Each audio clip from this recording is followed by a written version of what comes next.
हमलों को अंजाम दिया वो जम्मू कश्मीर का सेक्टर है, पंजाब का सेक्टर है और राजस्थान का सेक्टर है।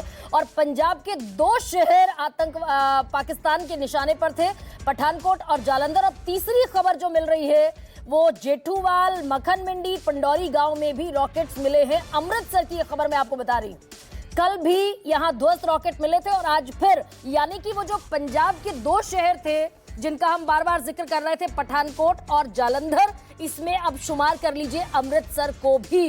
गोल्डन टेंपल का ये शहर है, स्वर्ण मंदिर का शहर है। दरअसल कहा यह जा रहा है कि पाकिस्तान पूरी तरीके से मिसकैलकुलेटेड हमलों को अंजाम दे रहा है। तो अमृतसर में भी कल ध्वस्त रॉकेट मिले और आज फिर ये जो तस्वीरें आ रही हैं, पंजाब का एक और शहर पाकिस्तान के निशाने पर था। और अगर ये निशाना सटीक बैठता तो निश्चित तौर पर आम लोगों के जान और माल के नुकसान की बड़ी खबरें हम दिखा रहे होते। लेकिन हमारी एयरफोर्स, हमारी आर्मी, हमारी नेवी इस कदर जाग चौबंद थी, इस तरीके से मुस्तैद थी कि ये सारे हमले नाकाम कर दिए गए।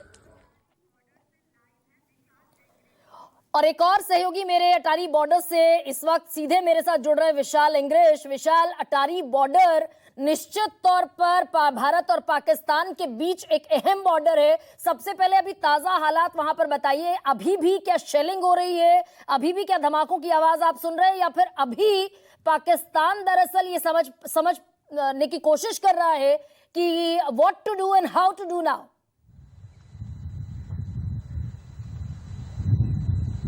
देखिए गरिमा, जो ये जगह है अटारी बॉर्डर पर हूँ इस समय मैं, और यहाँ से लाहौर महज 23 किलोमीटर के दूर है।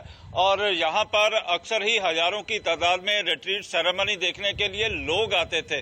और सामने आपको पोर्ट दिखाई दे रहा है, लेकिन सारे का सारा जहाँ पर जो मंजर आपको दिखाई दे रहा है कि जिस तरह से चाहे वो आर्मी हो या फिर बीएसएफ द्वारा ताकीद की गई थी कि कोई भी बाहर ना निकले, और जहां पर कोई भी आपको दिखाई नहीं दे रहा, लेकिन जो बीएसएफ के जवान हैं जहां पर पहरा देते हुए दिखाई भी दे रहे हैं।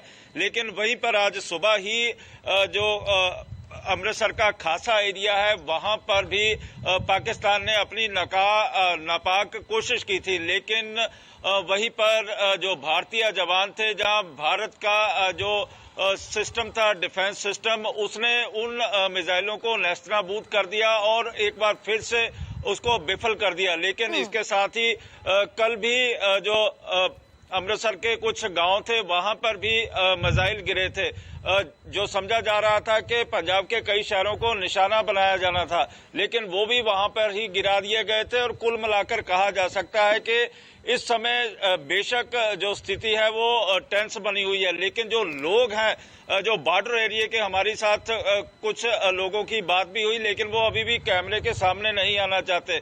लेकिन उनका कहना था कि वो अपनी फौज के साथ, अपनी बीएसएफ के साथ कंधा से कंधे मिलाकर खड़े हुए हैं। जो कुछ भी उनको चाहिए होगा, चाहे वो राशन चाहिए होगा या कुछ भी चाहिए होगा, तो उनको देने के लिए तैयार हैं। और ऐसा 1971 की जंग में भी देखा गया था, जब भारतीय सेना लाहौर तक चले गई थी, क्योंकि लाहौर का जो रास्ता है, ये एक भारत जैसे संप्रभु राष्ट्र में इस वक्त जो नजारा हम सब देख रहे हैं, इस वक्त जो तस्वीरें हम देख रहे हैं, वो ये बताता है कि भारत अपनी सीमाओं को लेकर, अपनी अखंडता को लेकर, अपनी संप्रभुता को लेकर कितना सचेत है, कितना सजग है।